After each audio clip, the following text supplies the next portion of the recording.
You're starting your day with the Southern Illinois News Leader. Live from WSIL TV, News 3 This Morning starts right now. In this half hour, the controversy with the VA has reached Southern Illinois.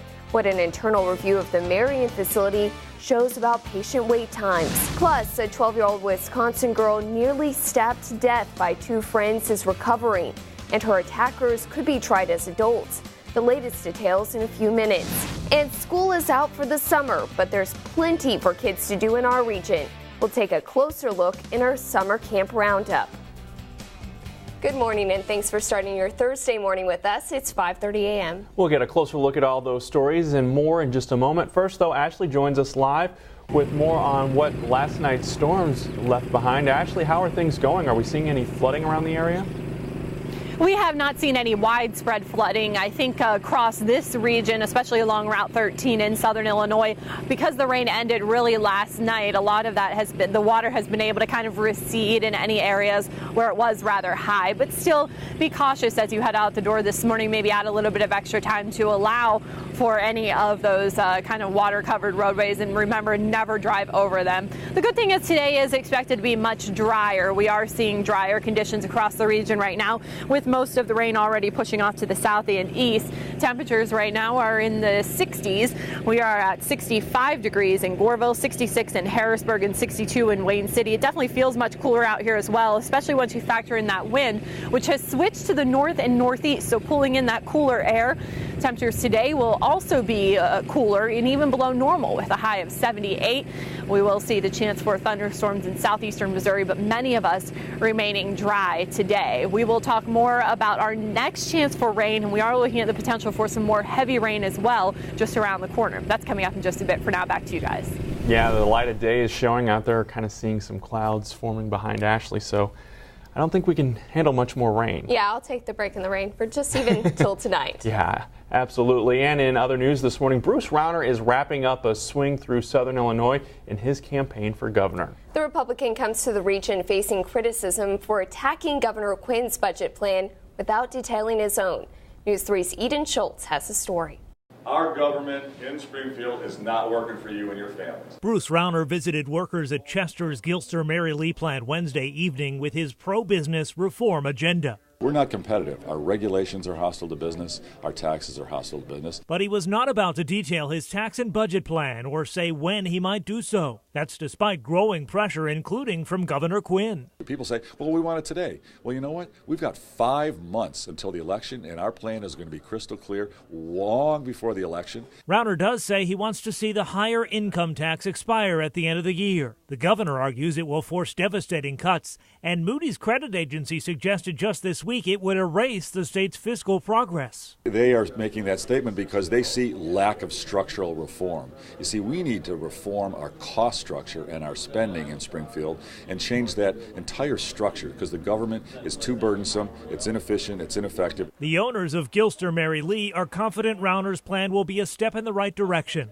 We're very concerned about the business climate in Illinois. The food producer employs 1,600 people in Randolph County. President Don Welge says each of them costs $600 more a year than workers in nearby Missouri because of expensive workers' comp and unemployment insurance. Now, that's a terrible deterrent to wanting to expand in Illinois when you've got that kind of weight of expense hanging over your head. Welge also worries about plans to dramatically raise the minimum wage. He says that could force the company to move or close Illinois plants. I'm not against people working their way up, but I'm against them walking in off the street and collecting 10-something an hour. We just cannot afford that. In Chester, Eden Schultz, News 3. Bruce Rauner backs slowly raising the minimum wage as part of a package that cuts taxes and regulations on business. Governor Quinn supports the increase to $10 an hour. Illinois voters will have their say this fall. A non-binding referendum will be on the November ballot. 5:33, congressional candidate Mike Bost is weighing in on the crisis at the VA.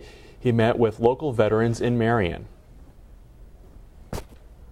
Bost hosted a town hall style meeting at the KC Hall last night. About 36 people were on hand to discuss reports of secret wait lists at the VA facilities and patients even dying while waiting for care. Bost says something needs to be done to root out widespread dysfunction at the agency.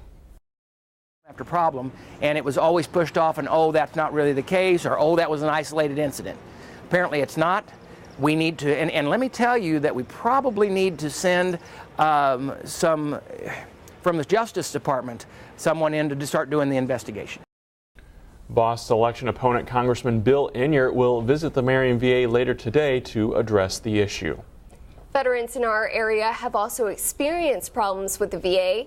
An internal review of facilities in Illinois shows dozens of patients waited more than 3 months for appointments. That includes 8 veterans from the Marion Medical Center. But a Marion VA spokesperson insists that the center has not used secret wait lists to schedule patient appointments. U.S. Senator Dick Durbin says the delays are uncalled for and need to be addressed immediately. We've got to make sure the VA facilities can take care of them, and we have to leave open the possibility that if there's no other place to turn and there's better medical service, they can go outside the VA system.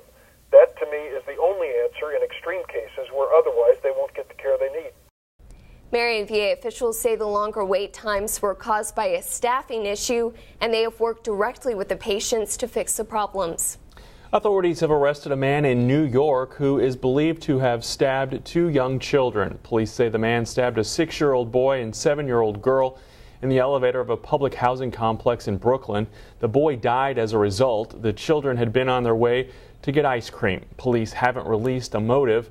The man had recently been released from jail.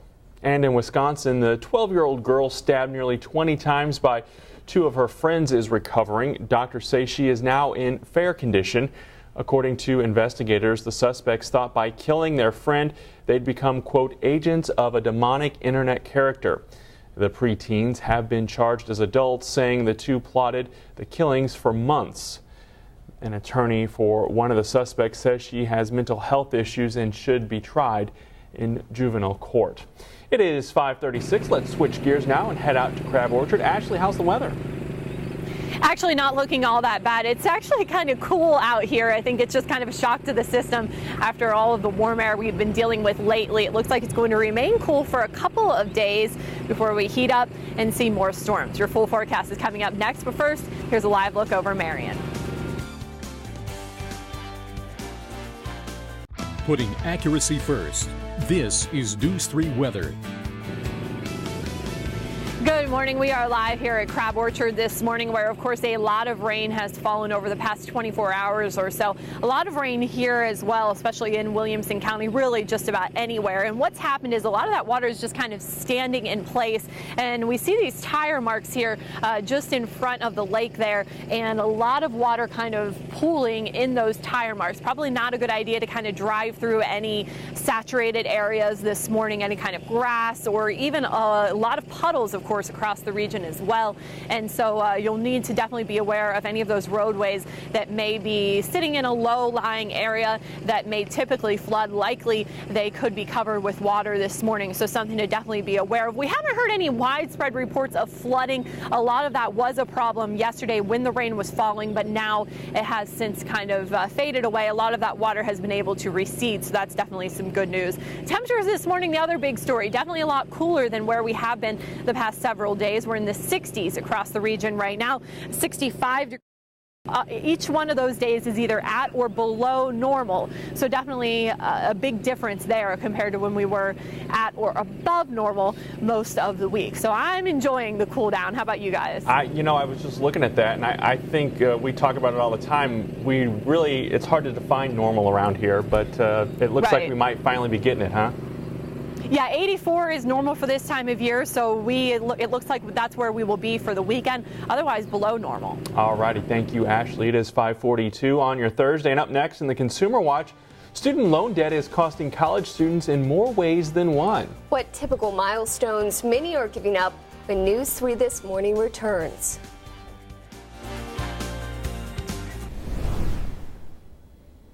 Chances are new grads aren't even thinking about becoming homeowners right now, but experts say they should already be thinking about retirement.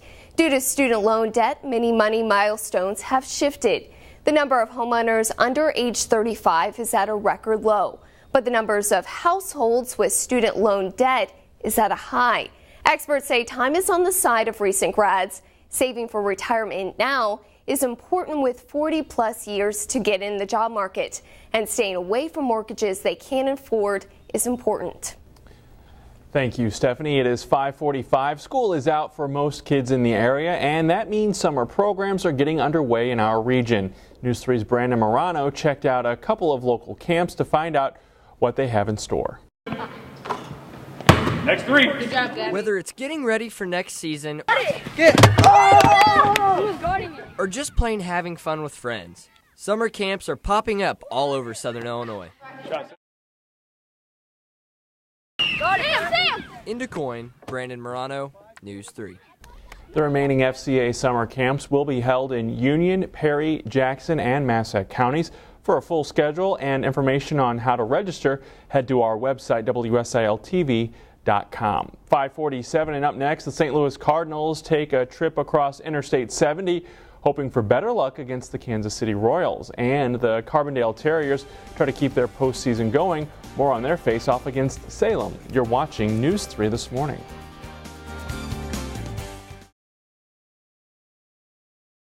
Anglers from around the region are vying for the top bass this weekend. The Midwest Bass Classic is this Saturday at Crab Orchard Lake. That's where we find News 3's Michelle Medeiros with a preview. Michelle, anything biting out there yet?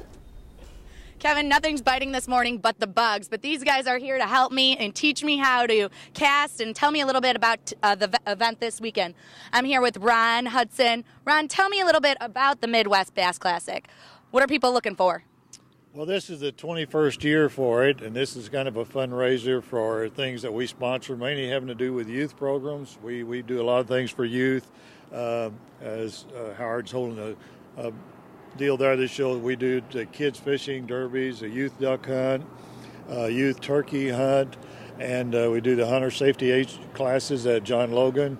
And then we put bass back in the lake to help the resource out here. This year we spent $2,000 on 1,255 bass that were put in the lake at the end of January. So we try to take care of the resource as well as having some fun events for kids throughout the area. 6:32 on your Thursday. A woman from the Metro East will be arraigned later today on felony theft charges. Now, she's accused of collecting donations from hundreds of people after lying about having cancer. Prosecutors charged 31-year-old Alyssa Jackson yesterday in St. Clair County Court. An investigation was launched when people reported their suspicions about her illness. Investigators found that Jackson was not dying of late-stage ovarian cancer as she had insisted. It's not clear exactly how much she profited from the scheme. A West Frankfort man will spend 9 years in prison for causing a deadly crash in the Metro East. Michael Jeter was under the influence of a sleep aid when he crashed into a group of highway workers along I-64 in St. Clair County in May 2012. One person died and 3 others were hurt. Jeter pleaded guilty in April to aggravated DUI charges. In addition to prison time, he will also have to pay a fine. One of the men charged in the disappearance of Tennessee nursing student Holly Bobo has made another appearance in court. Zachary Adams is charged with first-degree murder, aggravated kidnapping, and coercion of a witness. He has pleaded not guilty. A second man is also charged in the case. 20-year-old Holly Bobo disappeared in April of 2011. Her body has not been found.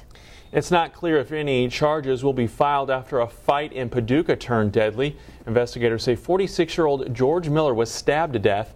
He was in a fight at a trailer park on North Friendship Road early yesterday morning. A second man was hospitalized with non-life-threatening injuries, and a third was hurt trying to break up the fight but refused treatment. The incident is still under investigation. Cape Girardeau police say the suspect of a shooting has been arrested in Illinois. Tommy Davis III was arrested yesterday afternoon. Investigators say Davis shot another man around 5 o'clock yesterday morning on Olive Street in Cape. That victim was taken to the hospital. There is no word on his condition this morning. Davis faces preliminary charges of assault and armed criminal action. In Canada, police are on the hunt this morning for an active shooter. The Royal Canadian Mounted Police say 3 officers were killed after responding to a complaint about an armed man. The neighborhood is currently on lockdown. Police say the 24-year-old suspect is considered armed and dangerous. 2 other officers were shot, but their injuries are not life-threatening. Officials say more people may be hurt. No other information has been released. Military officials are investigating after a jet went down in a Southern California neighborhood. Take a look. Officials say the jet crashed in Imperial, which is about 90 miles east of San Diego. 2 of those homes caught fire after being hit by the jet. The pilot was able to eject, and he was taken to a nearby hospital as a precaution. No one else was hurt. That jet took off from an air station in Yuma, Arizona. People are hoping for more than just bugs biting this morning at Crab Orchard Lake, and this weekend, anglers from around the region are competing for the top prize at the Midwest Bass Classic. That's right. News 3's Michelle Medeiros is trying her hand at fishing this morning, and she is live at Crab Orchard. And Michelle, I don't see anything dangling from your fishing pole there. What's going on? You know what, Kevin? I think the fish are taking an early weekend, but I'm sure that's not going to be the case this Saturday for the competition.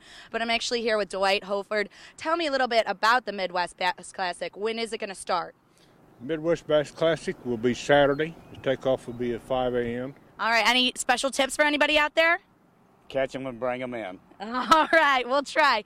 And again, the Midwest Bass Classic kicks off Saturday morning starting at 5 a.m. Reporting live in Williamson County, Michelle Medeiros, News 3. Thank you, Michelle. 6:37. Friends and supporters of a longtime nurse in Carbondale are now rallying behind her as she fights breast cancer once again.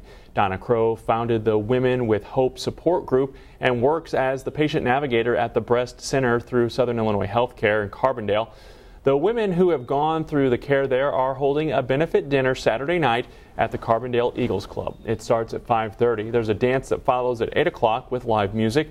There will also be auctions and raffles throughout the evening. And we saw that Michelle wasn't having much luck with the fish out there. Ashley, are you having any luck? It was this big, I tell you, this big, but it got away. We will be talking about the weather forecast and a look ahead to the weekend for all of those anglers that may be heading out. That's coming up next. But first, here's a live look outside of our station in Carterville.